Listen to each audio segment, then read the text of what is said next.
2 दिन पहले करुणा के आधार पर आईएएस एसपी सज्जू राम राणा के बेटे साहिल राणा को सरकार ने रोजगार की चिंता के भंवर से निकालकर सुकून के साहिल तक पहुंचा दिया। याद रहे कि सज्जू राम राणा का निधन ऑन ड्यूटी हुआ था। उन्हें उस वक्त हार्ट अटैक आया था जब वे कांग्रेस की सरकार बनने के बाद धर्मशाला में आयोजित हो रही आभार रैली में ड्यूटी दे रहे थे। सरकार ने साहिल को बतौर पुलिस सब इंस्पेक्टर तैनाती दी है।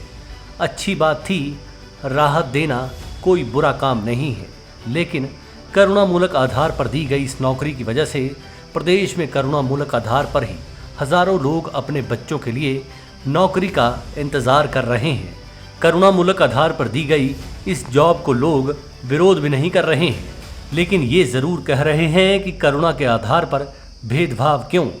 ये भी साफ कह रहे हैं कि घर के किसी सदस्य के स्वर्गावास होने पर आने वाली मुश्किलों से परिचित है। ऐसे में उन्हें कोई ईर्ष्या नहीं है कि जॉब क्यों नहीं दी। बस गम इस बात का है कि दर्द सबके एक जैसे हैं तो इलाज अलग अलग क्यों।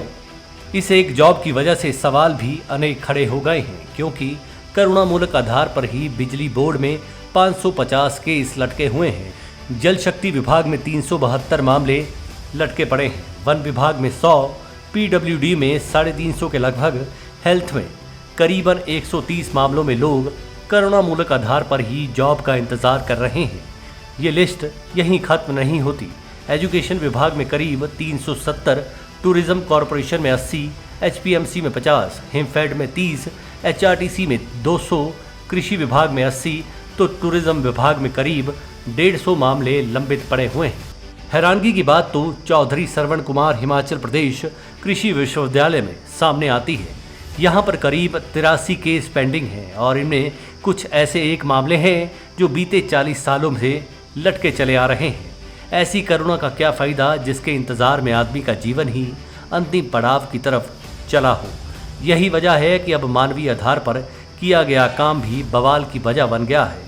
कई मामलों में तो आय सीमा भी ग्रेड सी और डी वालों के लिए आफत की वजह बना हुआ है। सीधा सवाल पूछा जा रहा है कि ऐसी क्या वजह हुई है कि राहत में कईयों को कंकड़ ही परोसे जा रहे हैं और चुन चुन कर कुछ को दाना पानी मुहैया करवाया जा रहा है। ऐसे में एक सवाल और है कि क्या पुलिस महकमे के लोग भी अफसरों पर ही दया दृष्टि रखते हैं।